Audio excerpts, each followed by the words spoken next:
Coming up on this episode, we're talking sales training, mandatory training, and the role of AI in giving our employees, teammates, and ourselves more time to learn. All this and more on The Perfect Route.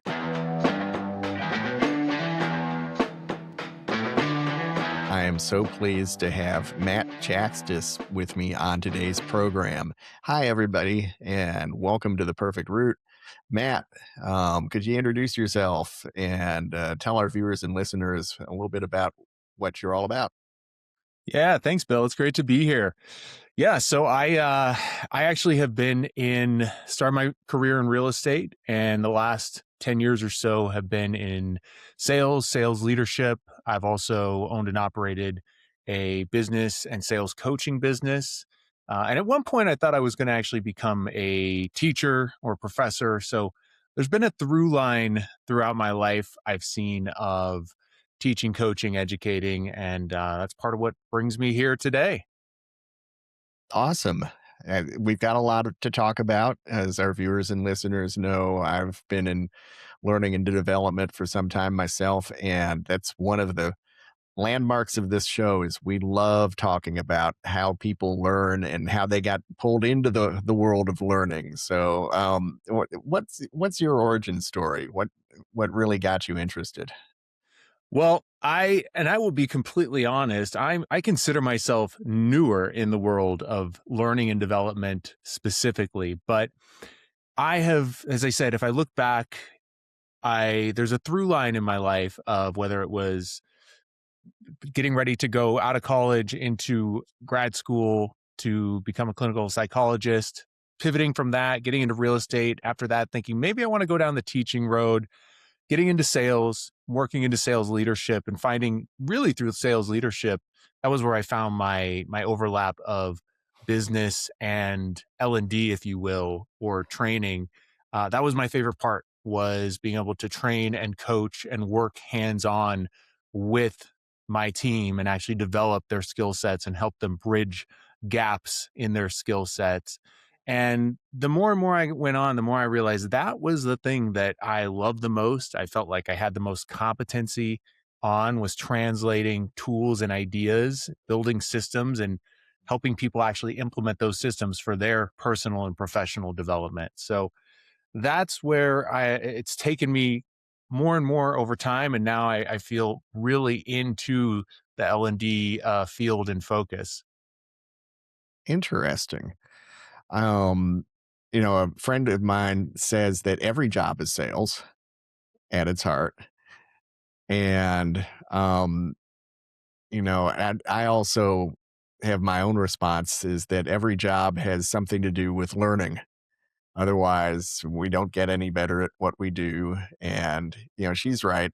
I think I agree with her that every job has some sort of sales element, especially if we're trying to pull in donations or revenue or get more people in the door or more people to spend more time with us wherever we are.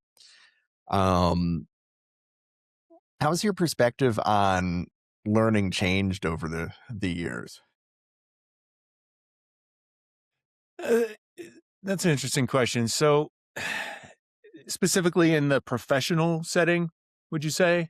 Yeah. Yeah, we Yeah. can start there. Okay.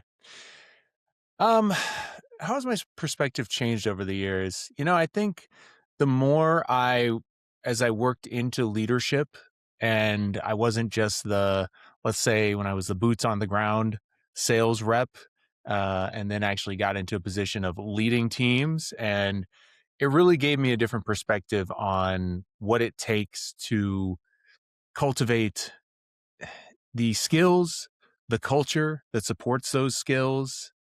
Um, and also realizing the more I've gone on, and that's been a big part of, because there's always been this thread. I'm a personal growth junkie. I studied psychology and religious studies and philosophy in undergrad, and I've always just been fascinated with personal growth. So the more I've gone on and being in business and running my own businesses, whether real estate or coaching, and then working inside of other organizations, I've seen that there's the skills, the business skills or the sales skills, of course, the hard skills that have to be there.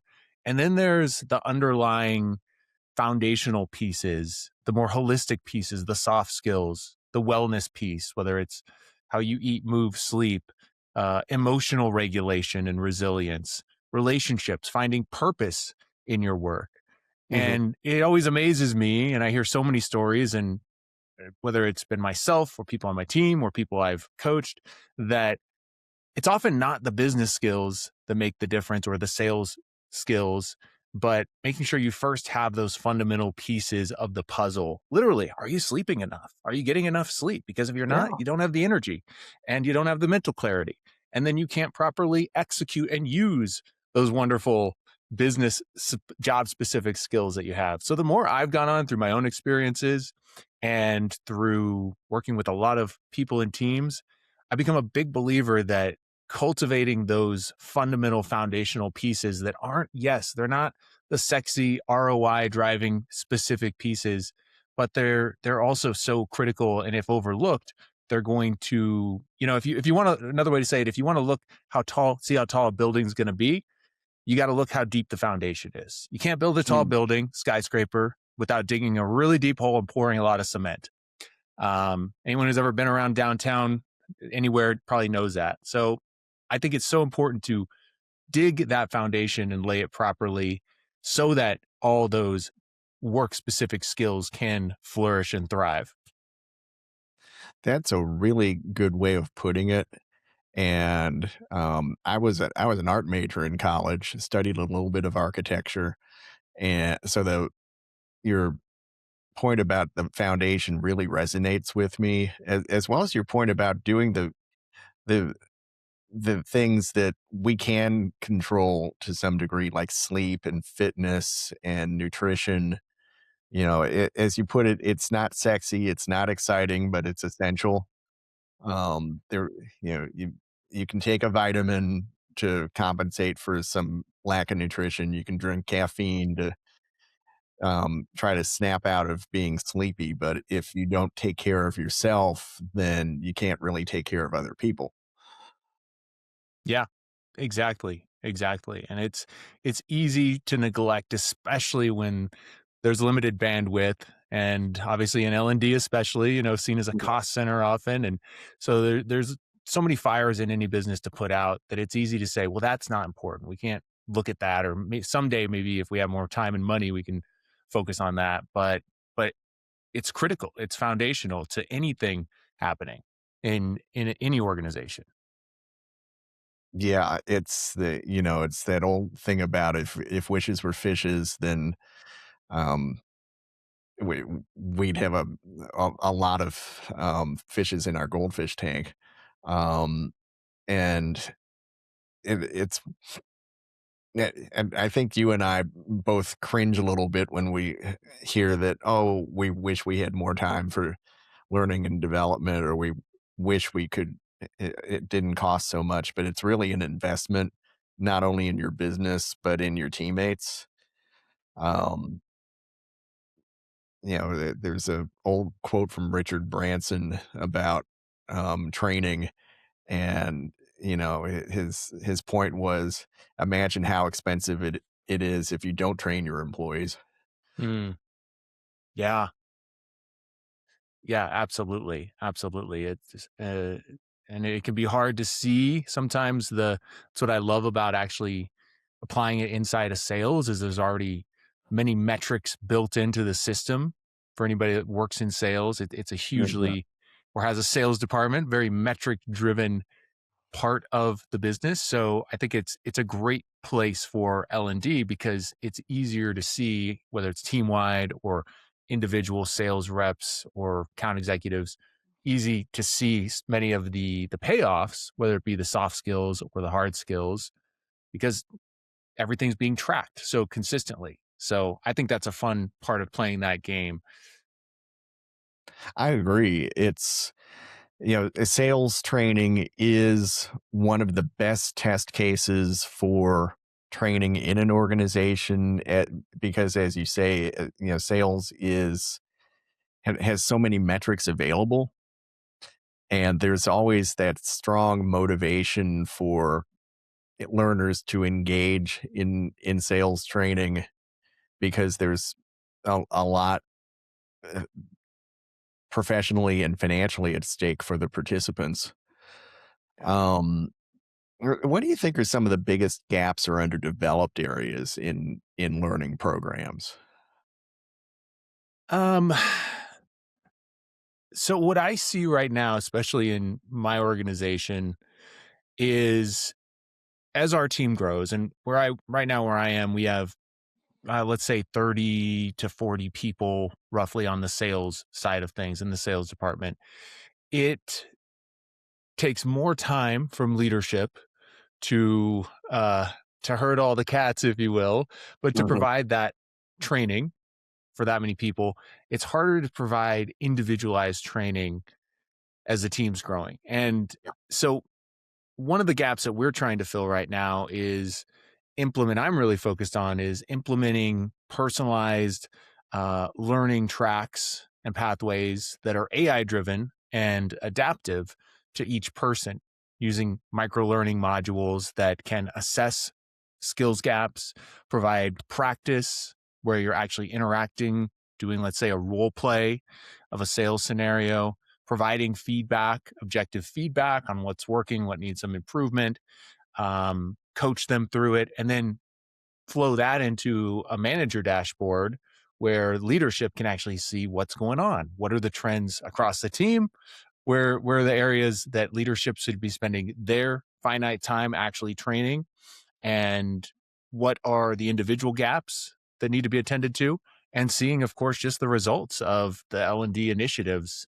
Hey, person A went through this personalized adaptive training path work, and in this part of their skill set, let's say maybe it's the discovery part of the call, the conversation on a sales conversation, they were so they got significantly better. It led to this outcome, increased close rate, revenue, whatever it may be.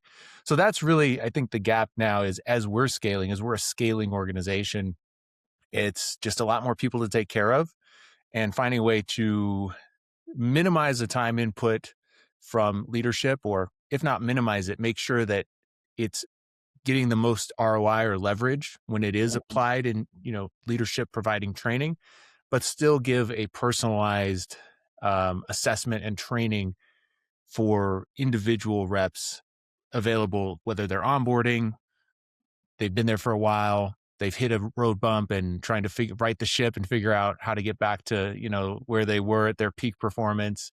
So that's something that we're really working on. Um, and I'm really, really excited and optimistic for what's coming from that.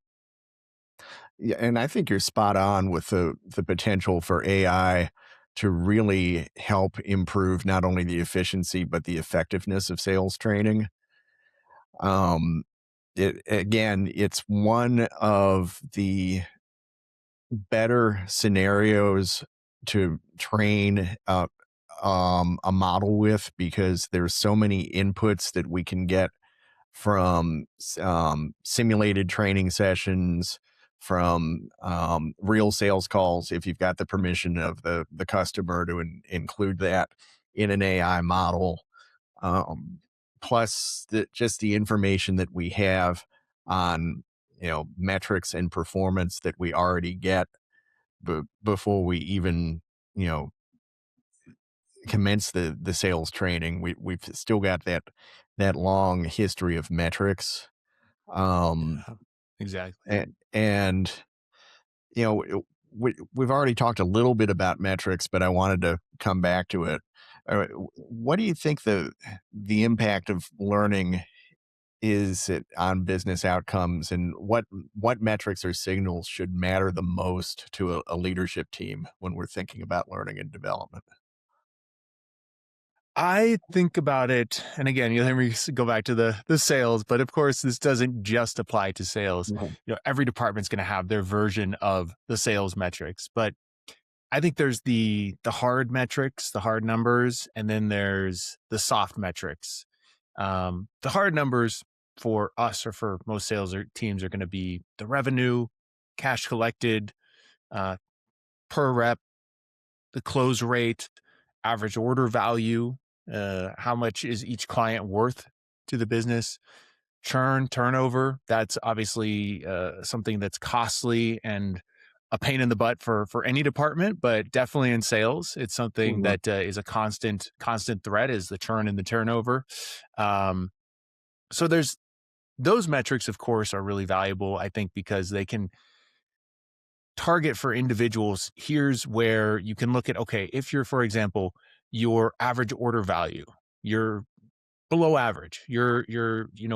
We, for example, where I currently am, we sell programs between $10,000 and $100,000. So, and there's a range. So, I could say, all right, the average rep is their order value, let's say, is $20,000. If someone had an order value of $12,000, well, there's a gap there. So, let's Mhm. identify what are the skill sets that are going to support increasing that order value, which means they're going to do better. The rep, they're going to make more money. The company does better. We're able to help more people, give them better quality products. Um, and all of that, again, going back to now, you can focus the training for that person in that area. Or if there's a team wide issue, then focus the team wide training. So it's just more efficient for the limited time that leadership can actually put into training. So there's those hard metrics.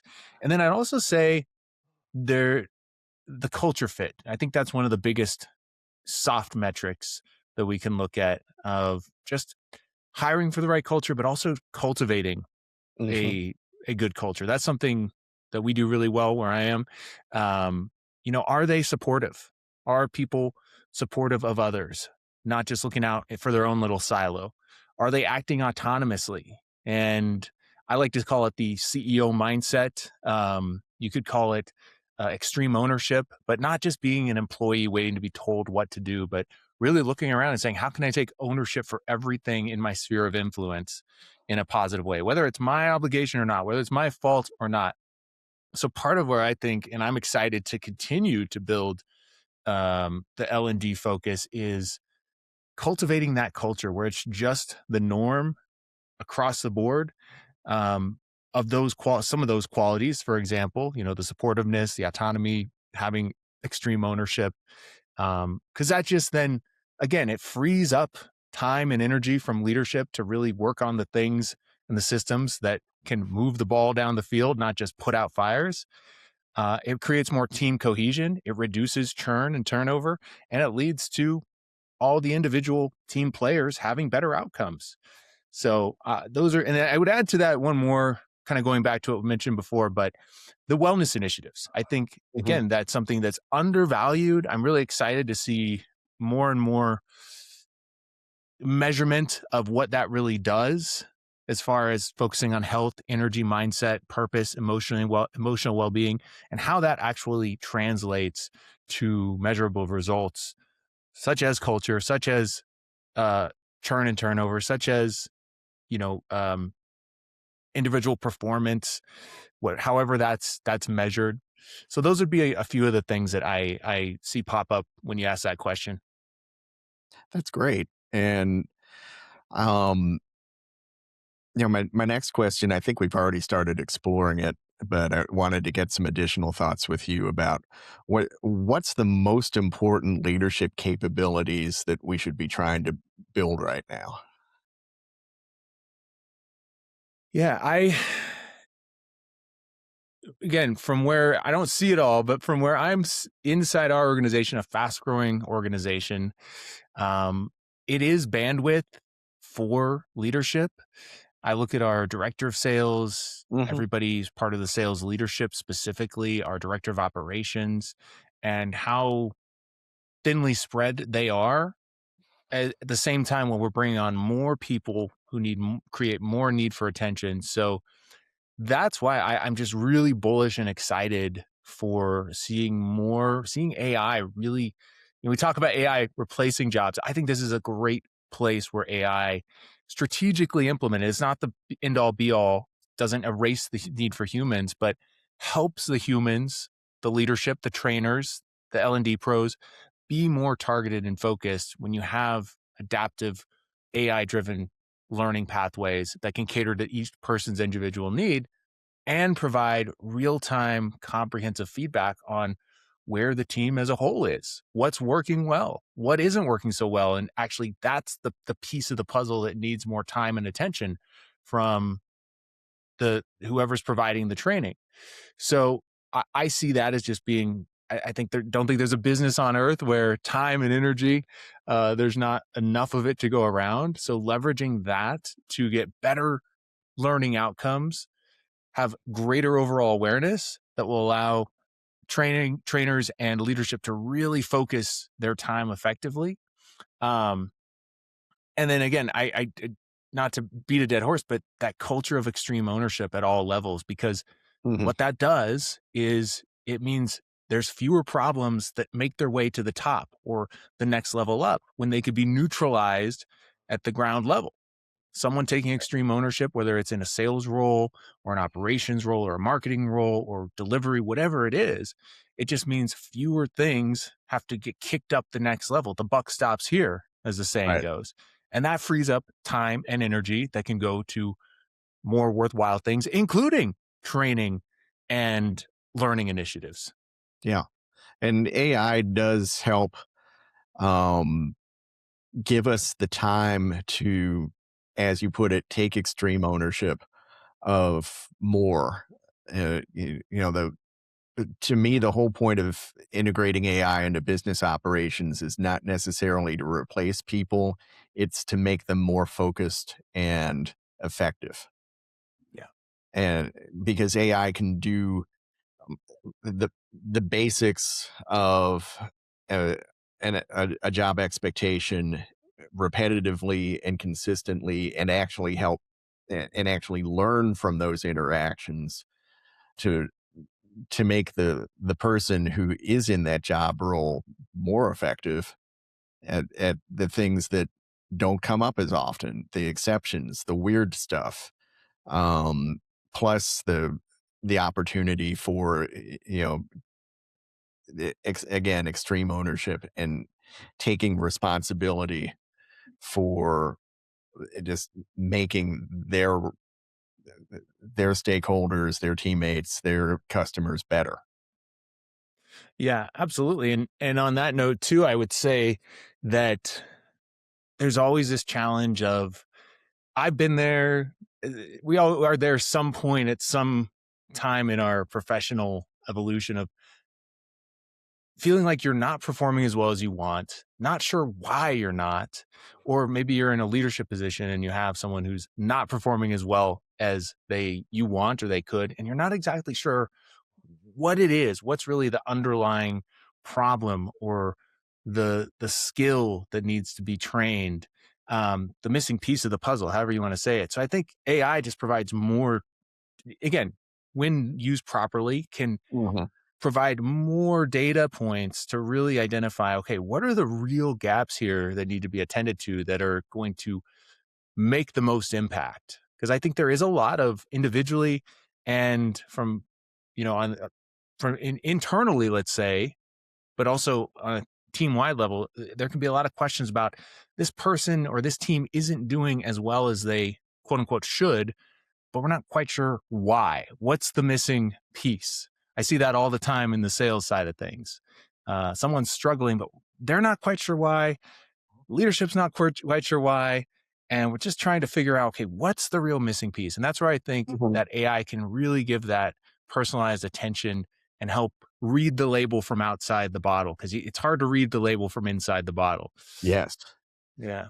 I love that analogy, because I've been in situations where I struggled and underperformed, because I was inside the bottle, Right. and it AI and high quality leadership and support can really help change that dynamic and make us more effective, which in turn leads us to want to stay with the organization. And I think that's so important, especially now with I saw a long list yesterday of organizations that have been laying people off over the last 12 months. And the final number of layoffs was staggering. And this was just Mm, in the US over the last 12 months. Um, and I think some of it was clearly avoidable. mm, Some of it may have been an overreaction to the economy. Um, and it's unfortunate because there are so many people who have been sidelined or forced to not necessarily start over, but start at a different position somewhere else with what they know. And um, that to me is frustrating. Yeah. Yeah, absolutely. I think it's beautiful because and again, looking at, not that, again, the AI isn't the only or the main answer, but it can create better outcomes at the team wide, company wide level, at the individual level, reduce that churn and that need to let go or leave on your own volition, whatever it is, and create just better quality of life at work. I think when people, one of the fundamental pieces, there's been research, Teresa Amabile out of Harvard Business School, one of the single most, actually, according to her, and looking at hundreds of companies, thousands of employees, the single most biggest contributor to quality of work life is, are you making consistent progress? Doesn't have to Hmm. be huge. Doesn't mean go from 0 to 100 in a week, but every day, are you making some significant, even if small, bit of progress in a meaningful way? And if you are, then you're going to be happier at work and you're going to have better results.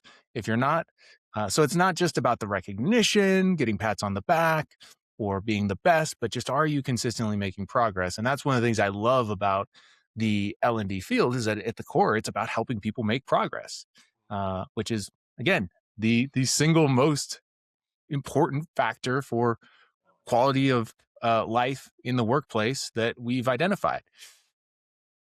It's a fun part of the L&D profession. It's part of what gets me excited when I'm in an engagement or a project that involves employee learning. Just not only recognizing the potential, but helping people get be on that road towards developing into something more. Um, now let's counter that with the fun of mandatory training.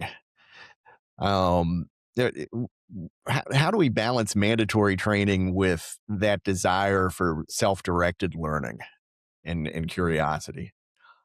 I've always loved I love this question because I've always loved the challenge. I think of it as a game of bridging the knowing doing gap. Hmm. I think if you have to know what to do, right? But so many people know what to do, and for some reason they just don't do it. It doesn't happen, whether it's health, losing weight, but definitely professionally that happens too. So how do we bridge that knowing doing gap? And I think it touches on what you're speaking to here. Um, I'll say, again, going back to the sales, I think sales is great because it's a great place for that, because it's easy to get buy-in for training, because as someone who's in sales, usually your paycheck is a result of your performance. Hmm. It's a direct reflection of that. So usually people in sales are driven to improve and identify their gaps and get better and see, okay, well, I'm here. Person B over there is up here. How do I get to where they're at and close that gap? So I think there's that in that environment. There's that easy. It already kind of brings people that want to consistently improve. But I think in any environment, one, just being clear in what's in it for me, what's in it for me, what's in it for them. Hmm.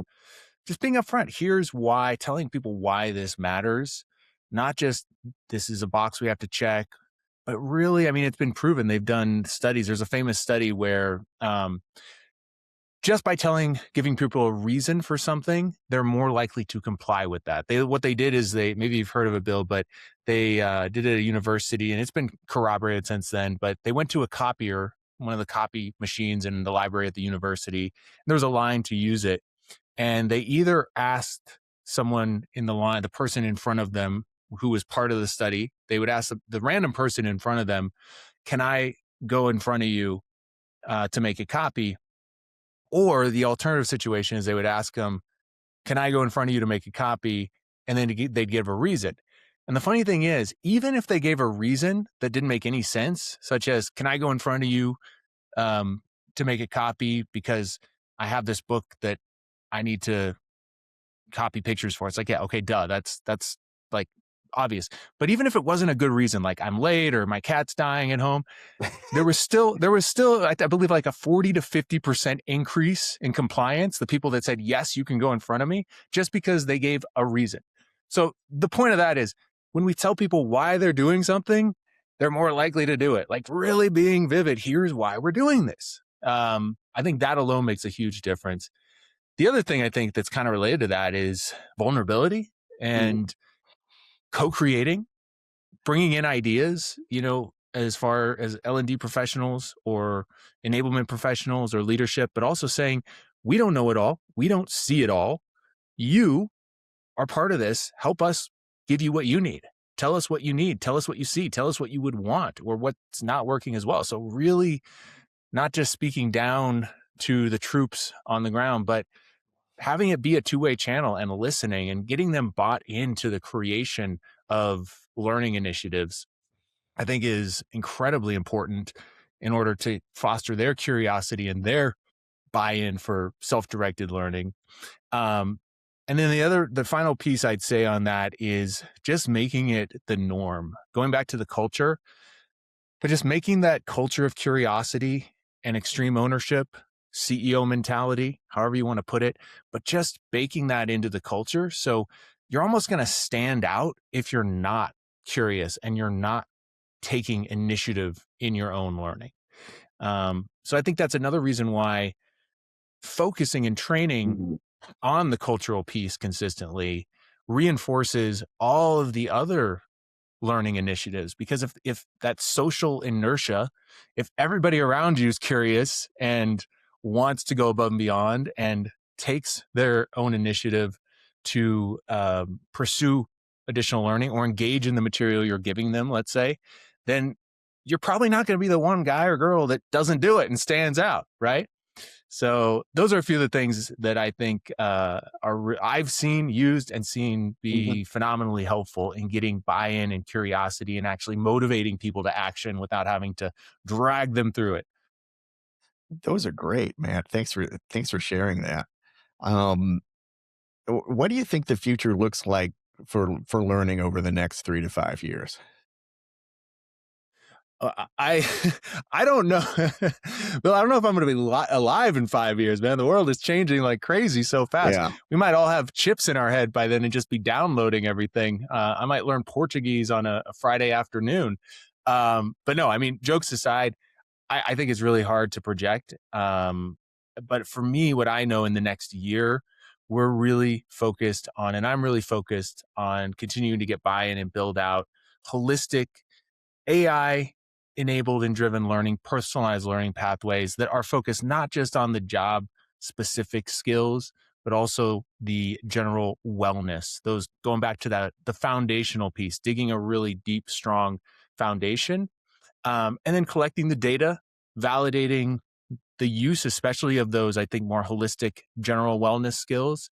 I would love to see that become and build a model for other sales teams, especially. That could be a plug and play model that's easily adaptable for specific industries, but does incorporate the hard skills as well as the soft skills.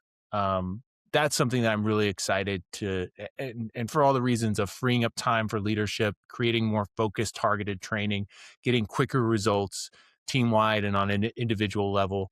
I'm really excited to see where that continues to evolve. And yeah, I'll definitely keep you posted. Okay. Awesome. Well, it's been great talking with you today, Matt. Viewers and listeners, if you're interested in learning more about Matt, where's a good place to send them?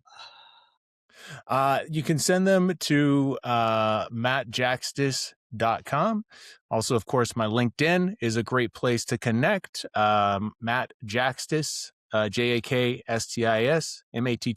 Mattsjakstis. on LinkedIn. I'm on some other social media, but I'm fairly easy to find out there. I have a weird last name, which makes it easy. I do too, and it always does help people to find us. Um, Fantastic having you on the show today, Matt. Look forward to hearing more about your journey as you continue in the fine, wonderful world of learning and development. And for our viewers and listeners out there, we hope you'll join us on another episode soon as we take another step on the perfect route.